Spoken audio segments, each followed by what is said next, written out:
Bom dia, amados irmãos. O pastor Rubens, ele me incumbiu na responsabilidade de trazer o estudo da palavra do Senhor nesta manhã, dando assim continuidade à lição que tem como tema a revelação de Deus. E nós vamos, neste momento, fazer uma breve recapitulação daquilo que já foi ensinado, como o tema aí fala acerca da revelação de Deus. Nós já vimos nos domingos anteriores acerca da revelação geral, que nós aprendemos e foi exposto que Deus, na sua revelação geral, Ele usa os seguintes meios pelos quais Ele se revela, que é a natureza, a providência divina para a humanidade, como as estações frutíferas, chuvas e sol. E também a natureza moral do homem. Esta é o primeiro ponto da lição, que fala acerca da revelação geral. E também, domingo passado, nós vimos acerca da revelação especial. Que a revelação especial, ela é suficiente para a salvação do homem pecador, e esta revelação especial, ela se dá de duas formas: através do seu Filho Jesus e através da palavra de Deus. E hoje nós vamos dar continuidade à lição, que o terceiro tópico fala sobre a existência de Deus. Mas antes nós vamos abrir nossas Bíblias lá no livro de Atos dos Apóstolos, capítulo 17. E os irmãos assim acompanharão a leitura do texto. Atos dos Apóstolos, capítulo 17, versículo 21 ao 28, que nos diz assim a palavra de Deus: Pois todos os de Atenas e os estrangeiros residentes de outra coisa não cuidavam senão dizer ou ouvir as últimas novidades. Então Paulo, levantando-se no meio do aerópago, disse: Senhores atenienses, em tudo vos vejo acentuadamente religiosos.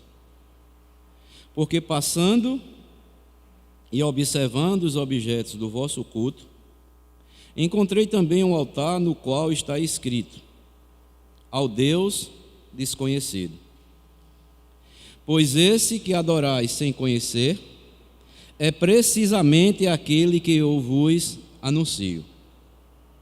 O Deus que fez o mundo e tudo o que nele existe, sendo ele Senhor do céu e da terra, não habita em santuários feitos por mãos humanas, nem é servido por mãos humanas, como se de alguma coisa precisasse. Pois Ele mesmo é quem a todos dá vida, respiração e tudo mais. De um só fez toda a raça humana para habitar sobre a face da terra, havendo fixado os tempos previamente estabelecidos e os limites da sua habitação, para buscarem a Deus, se porventura tateando o possam achar, bem que não está longe de cada um de nós, pois nele vivemos e nos movemos e existimos, como alguns dos vossos poetas têm dito, porque dele também somos geração. Oremos ao Senhor. Senhor Deus e nosso Pai, louvado Senhor para todo sempre, seja o teu santo nome. Nós te rendemos graças, te louvamos pelo dom da vida que tu nos concedes, porque nós fomos criados para exaltar e glorificar teu santo nome, Senhor. E tu nos chamaste com a santa vocação em Cristo Jesus, nos dando, ó Deus, o pleno conhecimento da pessoa bendita do nosso Criador, ao olharmos para o nosso Senhor e Salvador Jesus Cristo. Por isso, Senhor, desvenda cada vez mais os nossos olhos, para que possamos, ó Deus, te conhecer cada vez mais, Senhor. E cada vez mais que o conhecemos, ó Deus, nós possamos diminuir, porque Tu és grandioso, Tu és maravilhoso, Tu és o Deus que sustenta todas as coisas com o Teu poder. Portanto, Senhor, nós Te agradecemos e que Teu Santo Espírito ilumine as nossas mentes e fale aquilo, ó Deus, que for necessário aos nossos corações. Assim nós oramos, assim nós agradecemos, em nome de Cristo Jesus, nosso Senhor e nosso Salvador. Amém. Amados irmãos, como os irmãos têm em mãos aí, quem não tem uma revista ou não tem uma folhazinha, depois que nós chegamos lá, que nos situamos aqui na Igreja das Malvindas novamente, nós que viemos no Novo Cruzeiro, pode sentar ao lado de algum irmão ou irmã que está próximo, para assim poder acompanhar assim o que está também na nossa revista. Então o ponto 3 nos fala sobre a existência de Deus. E o autor começa com uma pergunta: como saber que Deus realmente existe? O autor aqui, amados irmãos, da lição, ele vai mostrar pelo menos 3 fortes argumentos sobre essa grande verdade. E eu creio que o autor foi sábio no sentido de colocar pelo menos 3, porque não são apenas 3, há muitos argumentos que nós poderíamos aqui colocar diante, mostrando, não é, a existência de Deus. E ele vai mostrar 3 argumentos. O primeiro deles é o seguinte: todas as pessoas têm uma intuição da existência de um ser superior que é Deus. Segundo, há o testemunho das Escrituras. E terceiro, percebemos através das coisas, todas as coisas que foram criadas. Então, pegando aqui o raciocínio do autor desta lição, nós vamos ver esses 3 argumentos que ele coloca aqui para nós discutirmos e aprendermos um pouco mais acerca da existência de Deus. O primeiro deles, ele vai falar sobre a intuição humana. E os irmãos podem acompanhar, eu gosto de ler uma parte e depois fazer as aplicações, certo? Então vejam só, está na revista aí. Em todos os povos do mundo, as pessoas, mesmo as mais céticas, têm noção de que existe um ser superior que exerce alguma influência sobre elas. O apóstolo Paulo, falando sobre os descrentes, disse que eles tinham conhecimento de Deus, mas não o honravam como Deus, nem demonstravam nenhuma gratidão. Está lá em Romanos, né, capítulo 1, versículo 21. Porque aquilo que Deus pode conhecer, Deus assim o manifestou a eles, até os seus atributos, né, invisíveis, podem ser percebidos por meio das coisas que foram criadas. Então, em outro trecho da Escritura, o segundo parágrafo, o autor coloca o seguinte: em outro trecho das Escrituras, lemos que somente uma pessoa insensata pode dizer que Deus não existe. Está lá no Salmo 53, versículo 1, né? Diz o insensato em seu coração: não há Deus. Ou seja, só um louco é que diz que Deus não existe. Não existe um ser superior, criador de tudo e de todos.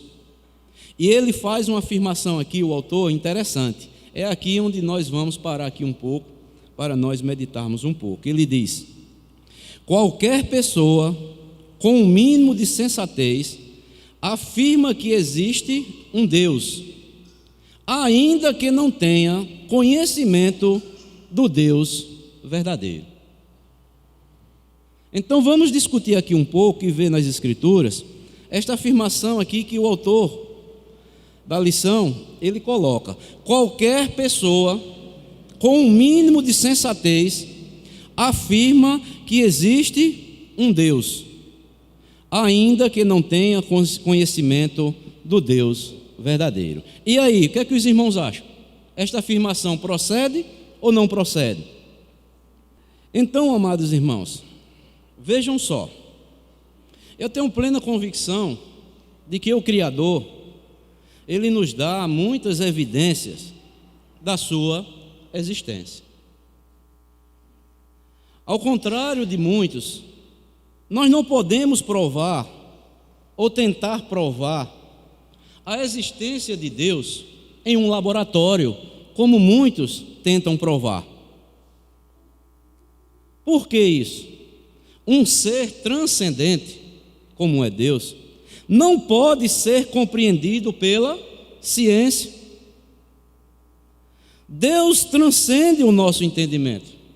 Por mais sábio que seja a criatura aqui na terra, pela sabedoria que Deus tem lhe concedido, ele não pode provar ou tentar provar a existência de Deus, um Deus transcendente, em um laboratório, como muitos na ciência tentam provar.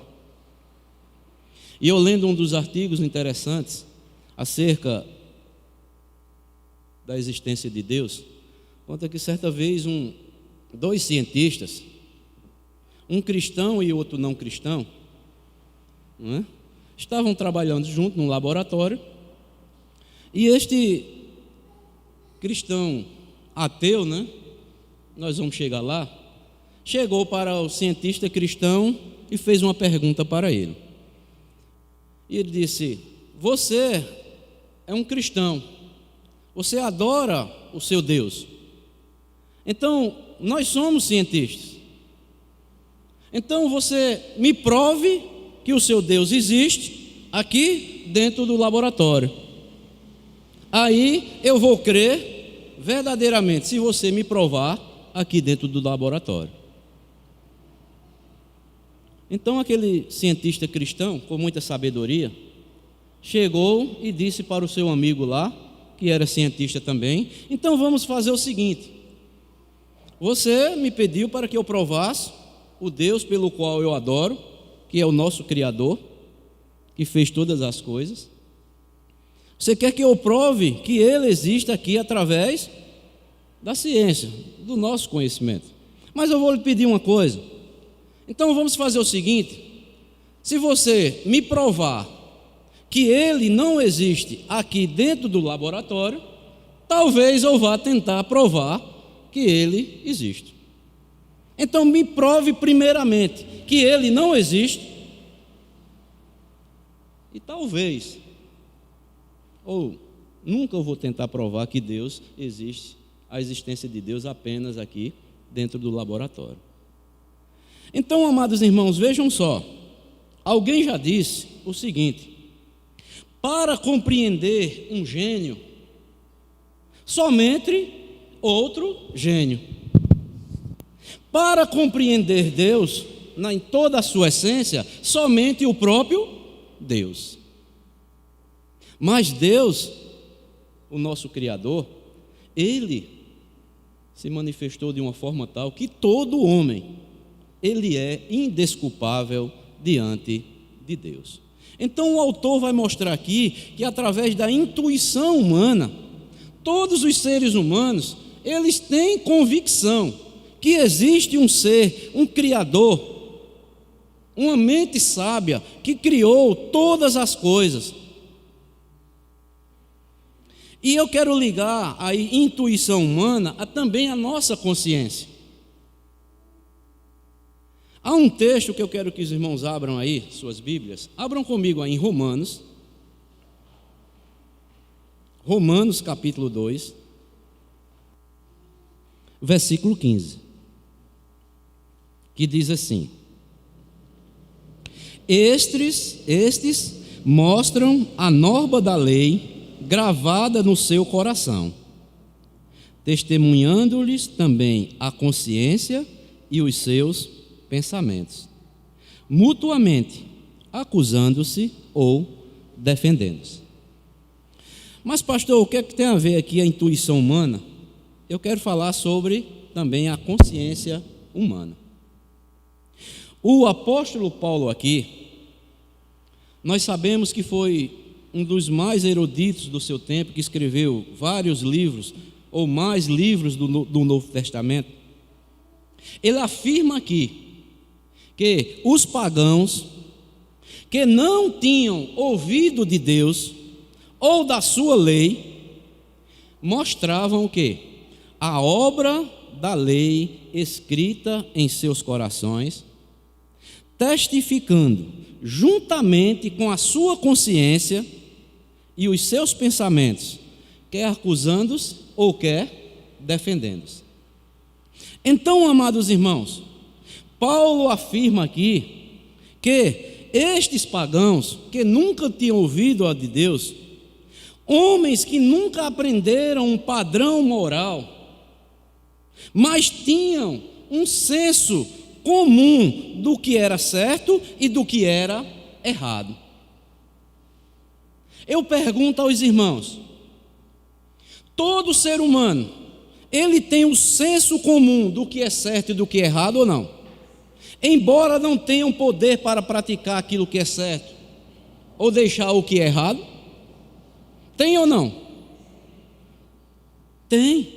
Aí eu pergunto, quem foi que testificou isso nos seus corações?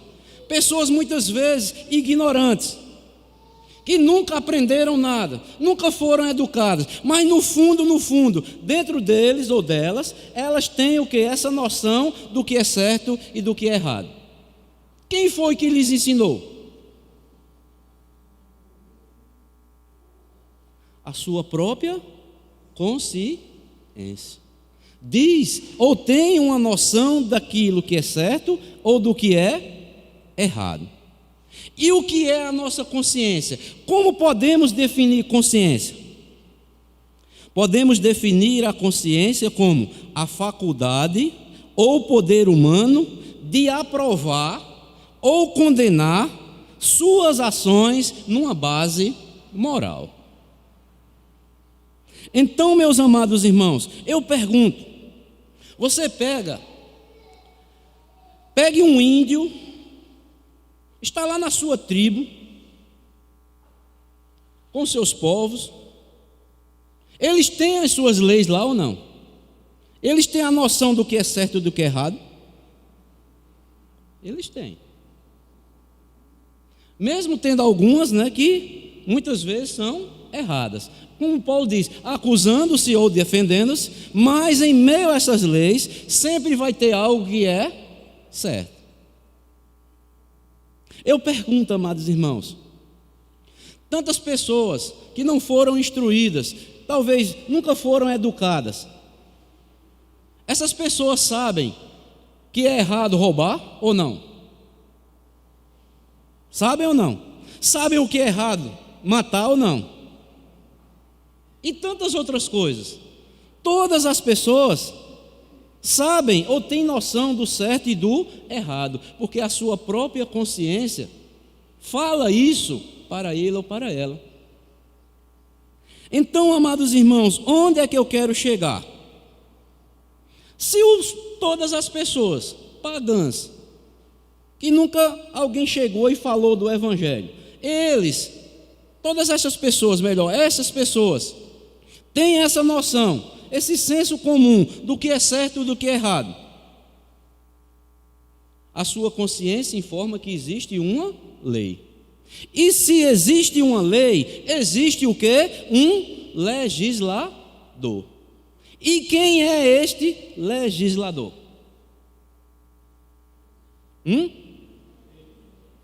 Deus.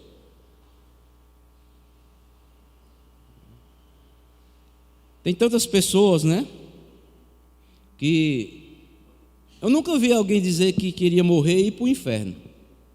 Alguém já viu?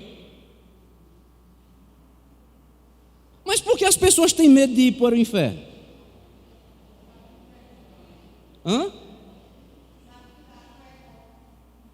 Porque elas têm medo de receber o que? O dia, a condenação eterna. Ou seja, todas as pessoas sabem que um dia vai existir um dia de quê? De prestação das contas de tudo aquilo que nós praticamos aqui, de bom ou de ruim. Então, você já viu alguém dizer que quer ir para o inferno? E por que as pessoas dizem que não querem ir para o inferno? Porque elas têm a consciência de que o quê? Um dia haverá o dia da prestação de contas, o dia do juízo final. Mas talvez tem pessoas aí que nunca ouviram do Evangelho, mas tem isso na sua própria consciência. Quem foi que ensinou e testificou isto para elas? A sua própria consciência. Porque elas têm consciência de quê? Daquilo que deixam de fazer. Como disse o apóstolo Paulo, aquilo que nós sabemos que é para fazer, muitas vezes nós não fazemos o que é o bem, e sim o mal que nós não devemos fazer, este sim nós praticamos. Então, amados irmãos, vejam só, a consciência humana testifica com todo ser humano que existe um Deus criador, um Deus que um dia vai julgar os céus e a terra. Embora exista aquele ateu, não é? Que afirma da não existência de Deus, no fundo, ele sabe que existe Deus. Ele é o mais crente que Deus existe. Sabe por quê? Porque ele vai tentar provar uma coisa que ele nunca vai conseguir. É tentar negar o quê? A existência de Deus. Então, vejam só, por isso, amados irmãos, que todos os seres humanos têm a consciência que existe um Deus que governa, que reina. Por isso que há muitos deuses criados pela imaginação humana. Lá no passado, a Bíblia diz, lá no Egito, havia muitos deuses, como nós vemos. Depois vem os deuses do panteão grego. Depois vem os deuses do panteão romano. E ainda hoje, por exemplo, na Índia, se você estudar, né, a cultura lá da Índia, são milhões de deuses que eles ainda adoram. Por isso, amados irmãos, que Calvino afirmou com certa sabedoria, ele disse que a mente do homem é uma fábrica de ídolos. Ele crê na existência de um ser superior. Enquanto ele não tem o conhecimento do Deus verdadeiro, ele cria na sua mente. Imagina esse Deus como é, faz uma imagem de escultura ou outra forma e passa a adorá-lo como bem entende. Você vê um índio, está lá dentro da sua tribo. Ele está adorando uma divindade, mas de forma errada. Ele adora o sol, adora a criação. O que Paulo diz lá em Romanos, capítulo 1. Adoram mais a criatura do que o seu Criador. Então, ele está adorando alguma coisa. Sabem por quê, amados irmãos? Porque Deus criou o homem para ser um adorador. O homem é um adorador nato. Ele adora alguma coisa. Deus criou o homem para adorar ao seu Criador. Mas o homem, depois, lá da queda dos nossos pais Adão e Eva, sua mente, o entendimento acerca de Deus, das gerações seguintes, foram o quê? Não entenderam, não tem mais comunhão, ou não entendem mais, não tem mais comunhão com esse Deus. É preciso que Deus vá ao encontro deles, para que eles possam voltar a adorar né? Assim como Deus o criou na sua origem. Então, amados irmãos, todo ser humano, ele adora algo. Você olha para um ateu, ele tenta negar a existência de Deus, porque ele se acha o quê? Sábio, capaz de tentar negar a Deus. Então ele está adorando a quem? A ele próprio. Mas o homem, ele é um adorador nato. Ele tem consciência de que existe um ser superior, e ele assim é um adorador nato. Então, amados irmãos, a Bíblia diz de deuses que são fabricados pela própria mão do homem, e o homem faz um Deus com as suas próprias mãos, se prostra diante dele.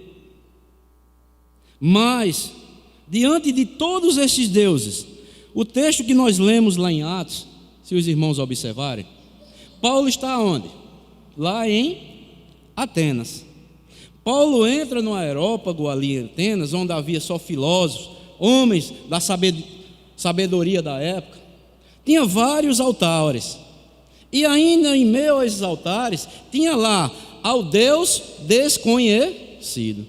E pela sabedoria que Deus dá a Paulo, Paulo aproveita aquela oportunidade e diz: olha, acerca deste Deus desconhecido, que vocês adoram sem conhecer, é que eu estou falando. Então vejam só, amados irmãos, Deus, Ele se revela para a sua criação de uma forma que o quê? Todos são indesculpáveis. Ninguém pode negar a existência de Deus pela sua consciência, a intuição que há dentro de cada o quê? Ser humano. E aqui o autor aí, ele faz uma narrativa aí acerca de Isaac Newton, né? Ele diz o seguinte: a fim de provar a existência de Deus, está na revista, Isaac Newton montou um mini sistema solar com tudo em funcionamento, planetas girando em suas órbitas e etc., para mostrar aos seus amigos. Quando eles entraram na sala, ficaram espantados e perguntaram: quem fez isso? A Isaac Newton vai responder o seguinte: ninguém. Aí responderam: mas como? Tem que ter havido alguém, disseram eles. E então Isaac Newton vai responder o seguinte: ele então disse: engraçado, para um simples objeto, como vocês afirmaram ter havido alguém criador, como pode dizer que o universo é obra do acaso?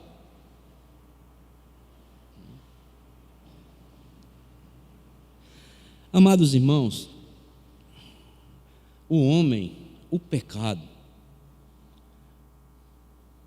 acabou com o ser humano, em certo sentido,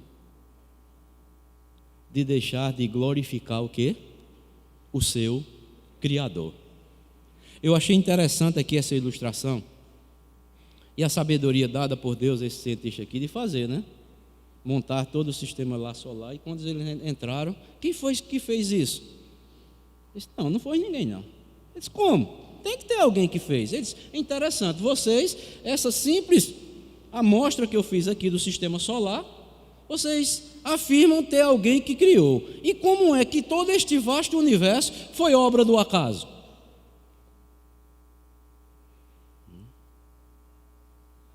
Amados irmãos, uma coisa é interessante: queiram negar de todas as formas a existência de Deus, mas está escrito que Deus é e sempre foi o sustentador, o criador de todas as coisas. Eu quero que os irmãos abram outro texto. Abram comigo, por favor, lá em Isaías 40, para mostrar a grandeza de Deus. Isaías capítulo 40, versículo 12 ao versículo 15. E depois o versículo 25 e o 26, do mesmo capítulo. Isaías 40, versículo 12 e o versículo 15. Ele diz: quem na concha da sua mão mediu as águas e tomou a medida dos céus a palmos? Quem recolheu na terça parte de um éfa o pó da terra e pesou os montes em romana e os outeiros em balança de precisão? Olha só, aqui nossa irmã Dilene estava falando aí, a inversão que fizeram. Quem guiou o Espírito do Senhor? Ou como seu conselheiro o ensinou? Com quem tomou ele conselho para que lhe desse compreensão? Quem o instruiu na vereda do juízo e lhe ensinou sabedoria e lhe mostrou o caminho do entendimento? Olha só, eis que todas as nações são consideradas por ele como um pingo que cai de um balde e como um grão de pó na balança. As ilhas são como pó fino que se levanta. E agora o versículo 25 e 26.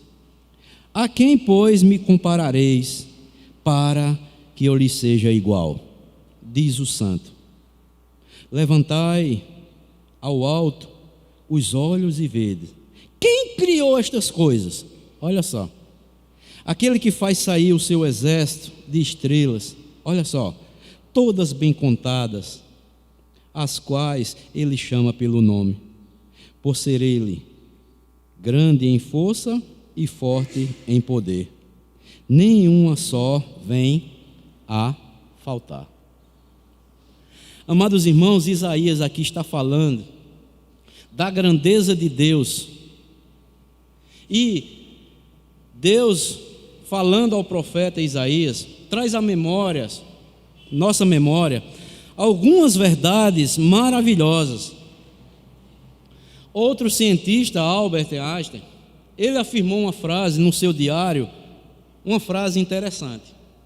Ele disse o seguinte: o universo não pode ser explicado se negarmos a existência de Deus. O universo não pode ser explicado se negarmos a existência de Deus. Esta frase foi encontrada em um dos diários de Albert Einstein. Aí, amados irmãos, vejam só, pense comigo. A ciência diz que este universo, ele é vasto. Ele é o quê? Insondável para nós. Só para nós entendermos um pouco.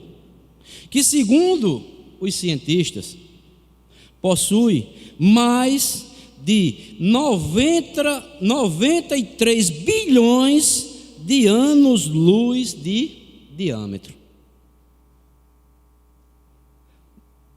E isto não surgiu espontaneamente. Não veio de uma explosão cósmica. Por quê? A desordem não pode gerar a ordem. A própria ciência afirma que o universo, ela tem o quê? Tem leis. O universo tem ordem. O universo tem harmonia. Por exemplo, se nós estivéssemos mais perto do Sol, nós morreríamos queimados. Se nós estivéssemos mais longe do Sol, nós morreríamos congelados. Tem uma ordem, tem uma harmonia. Se a Lua não estivesse exatamente onde está, não haveria o quê? O fenômeno das marés. Se não houvesse o fenômeno das marés, as praias, elas estariam o quê? Cheias de lixo e a vida seria impossível. Ou seja, mostrando que a própria criação há leis. E quem é que governa? Quem instituiu essas leis? O Criador. O texto aqui é claro, amados irmãos. Todas as coisas foram criadas. Tem um Criador. Já pensou aqui, o texto diz, né? Quando ele diz aqui, ó, quem mediu todas as águas? Já pensou os oceanos? Ele mede as águas com uma concha na sua mão. Isso é o quê? Só um ser divino. Se você perguntar a um cientista quantas estrelas tem no sistema solar, o que é que eles vão dizer? Inúmeras. Não se pode contar. Mas o texto aqui está dizendo que Deus criou essas estrelas, todas elas bem contadas, as quais ainda Ele chama pelo seu nome, por Ele ser o quê? Grande em força e forte em poder. Nenhuma só vem a faltar. Todas o que lhe obedecem. Então, amados irmãos, não há como negar a existência de Deus. Todo ser humano, por mais ignorante que seja, por mais pagão que seja, dentro dele ou dentro dela, ela tem a consciência que existe um ser superior, criador de todas as coisas. Como eu falei, embora ela esteja adorando, criou um Deus falso, imaginou na sua mente e está adorando. Está adorando uma divindade. Porque o homem foi feito para adorar. E enquanto ele não tem o conhecimento verdadeiro desse Deus maravilhoso, ele vai adorar qualquer divindade. Porque ele crê que existe uma divindade superior. Enquanto Deus não vem falar com ele por intermédio da sua palavra, ele vai se tornar um ignorante acerca de Deus. Mas no fundo, ele crê na existência de um Deus, um ser, um Criador superior. E o outro argumento aqui, que o autor nos mostra, é a evidência nas Escrituras. Como é, amados irmãos, que nós podemos provar Deus nas Escrituras? Primeiramente, as Escrituras, elas não foram escritas para tentar provar a existência de Deus. Não. A Escritura testifica que existe um Criador. Qual é o primeiro versículo da Bíblia?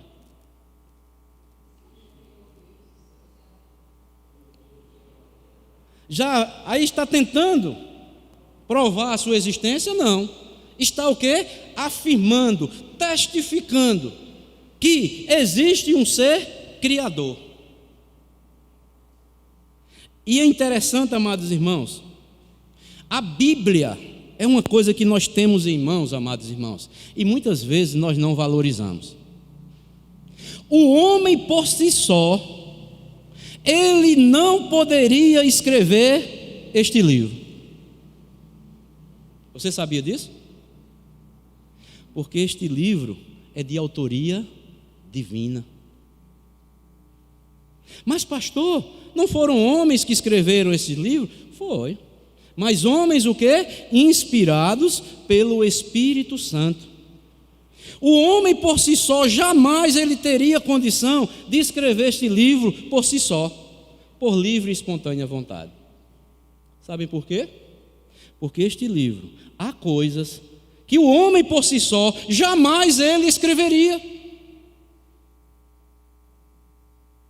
Mas Deus pegou homens, inspirou e deixou escrito para nós termos o conhecimento verdadeiro do nosso Criador. Mas pastor, dê um exemplo de como esse livro, se o homem quisesse mesmo escrever, não escreveria as coisas contidas nele. Vou dar um exemplo. Você acha que o homem no pecado, ele escreveria que Deus abomina o pecado e aquele que está vivendo na prática do pecado? Escreveria? Ele não escreveria. Mas Deus ressuscitou espiritualmente homens que estão em pecados, ou estavam em pecados, lhes deu o novo nascimento, inspirou para que eles pudessem escrever o quê? Toda a vontade de Deus para o ser humano ter um conhecimento acerca do verdadeiro Deus. E, amados irmãos, a Bíblia foi escrita para nós termos o conhecimento verdadeiro de Deus. Mas a Bíblia não é suficiente para conhecermos Deus em toda a sua essência. Mas o necessário para que o conheçamos está aqui nas Escrituras. Porque a Bíblia não seria suficiente para o quê? Explicar Deus em toda a sua essência. Porque Deus é ilimitado. Mas o que Ele deixou escrito aqui, por intermédio de homens inspirados pelo seu Santo Espírito, é o suficiente para nós conhecermos esse Deus verdadeiro. E nós, amados irmãos, pelo que está escrito aqui, como diz o apóstolo Pedro, né? Escrevendo em uma das suas epístolas, há muitas coisas que são de difícil compreensão, que o nosso irmão, o apóstolo Paulo, escreveu, de nós entendermos. Aqueles que Deus já lhes concedeu o novo nascimento, lhes deu o Espírito Santo para ensinar todas as coisas. Nós temos dificuldades. Imagine todo o ser, toda a essência de Deus. Mas o que tem escrito aqui, ou está escrito, é suficiente para que o homem conheça esse Deus único e verdadeiro e passe a adorá-lo conforme a vontade de Deus. Se você olhar para as Escrituras também, você olha para as Escrituras, mostra toda a história do homem. Todas as profecias foram cumpridas. Você olha para a vida de Jesus, que veio mostrar quem é Deus. Você olha para a vida de Jesus após ser ressuscitado e agora está à destra de Deus. Como é que um homem por si só poderia escrever um livro como este? E tudo está se cumprindo conforme está escrito. É certo que há muitas coisas encobertas, como diz Deuteronômio 29, e nós não temos capacidade de entender, nem vamos entender, mas o que tem escrito, ou está escrito, é suficiente para que eu e você, pecadores que somos, conhecermos este verdadeiro Deus através das Escrituras.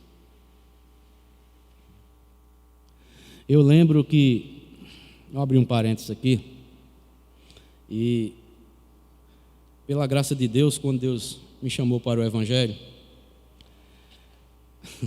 é como se diz, você quando é novo convertido, é aquela fome, né, de você comer a Bíblia, né, está lendo, relendo, né.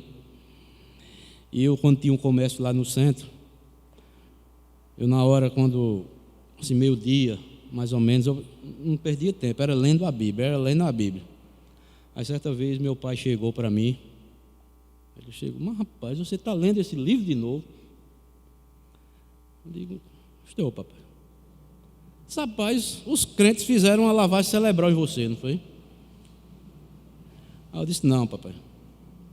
Aí disse, isso aí foi escrito por homens, rapaz.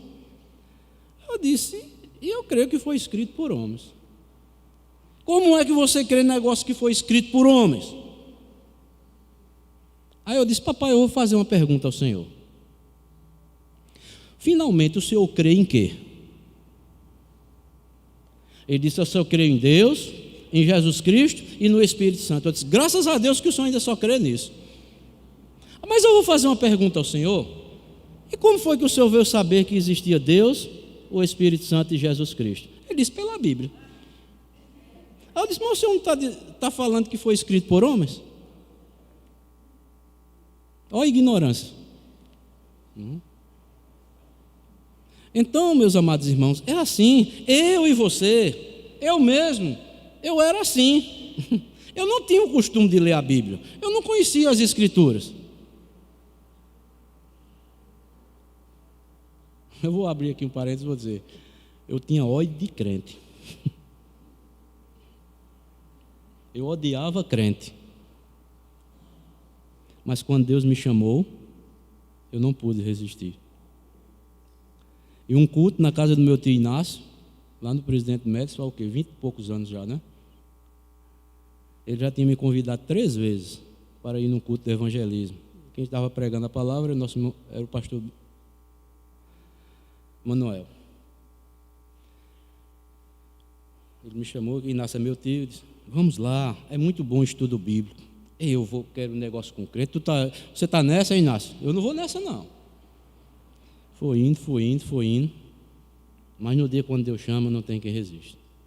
Eu tinha um comércio no centro, e neste dia, o comércio sempre tinha aquele momento de pico. Era de 7 da manhã às 9, de 11 horas até meio-dia, de 3 horas da tarde até 6 horas, e de 7 horas até 9, porque lá era 24 horas, e de 10 horas até meia-noite. Mas nesse dia, de meio-dia até 7 horas da noite, eu negociava com frutas, eu vendia um coco verde. Eu precisando de pagar as contas, eu querendo apurar, e amanhã eu tenho compromisso, e eu vendi, passei a tarde, entrou a noite, eu vendi um coco verde. E quando eu menos espero, chega meu irmão, num carro, ei, Inácio está chamando lá, porque tem um culto dos crentes lá. Ele disse que você fosse.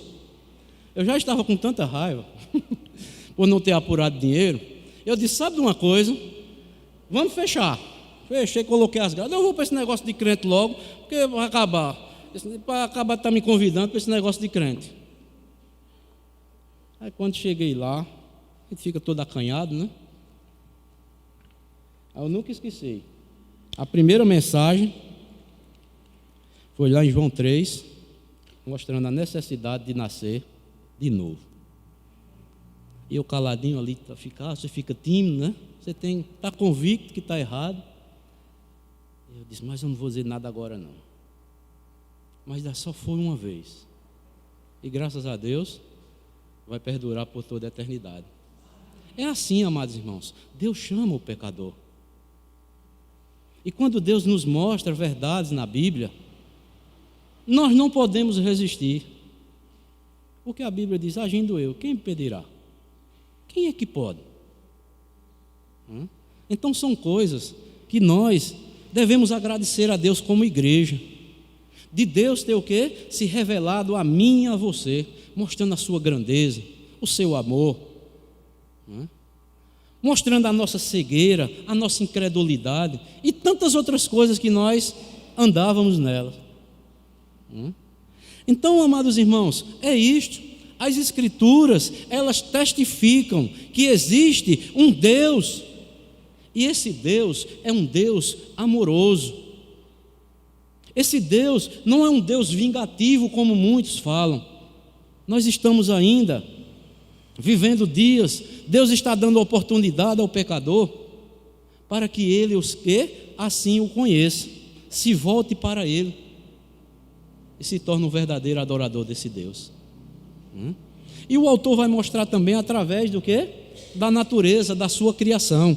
Os textos que tem aí, amados irmãos, vejam só, Salmo 19:1, está na revista. Salmo 19:1, ele diz, os céus proclamam a glória de Deus, e o firmamento anuncia o quê? A obra das suas mãos. Ninguém é indesculpável. Enfatizando que através da criação, toda a obra de Deus, ela é o quê? Anunciada. Atos 14:17 mostra aí também, mais uma vez Paulo, agora juntamente com Barnabé, fala da natureza como prova da existência de Deus, dizendo que Deus não deixou ficar sem o quê? Testemunho de si mesmo, fazendo o bem, dando-vos do céu chuvas e estações frutíferas. O ser humano tem desculpa? Que ele pode falar alguma coisa de Deus, dizendo que Deus não é bom, não lançou chuva, não deu estações frutíferas, tem um alimento aí para nós nos alimentarmos e tantas outras coisas boas que Deus deixou para o homem? Não pode. E Romanos 1:20, diz, Paulo discorre sobre essas coisas criadas e a falta de gratidão do homem a Deus. Diz que a natureza e a divindade de Deus são percebidas claramente por meio das coisas que foram criadas. Ou seja, por isso, toda a humanidade não tem nenhuma desculpa em dizer que nunca tiveram prova alguma da existência de Deus. Todos. E eu quero que os irmãos abram um texto, eu achei interessante, eu estava vendo aqui, pesquisando. Abram o livro de Jó. Jó, capítulo 12. Versículo 7 ao versículo 9. Olha só. Mas pergunta agora as alimárias, e cada uma delas tu ensinará, e as aves dos céus, ela tu farão saber. Ou fala com a terra, e ela te instruirá. Até os peixes do mar tu contarão. Qual entre todos estes não sabem que a mão do Senhor fez tudo isto? Se você for decorrer aqui, Deus vai mostrar o Deus Criador de todas as coisas. Pergunte todas as alimárias, a todo tipo de aves, répteis e quadrúpedes. Perguntem a elas, quem criou?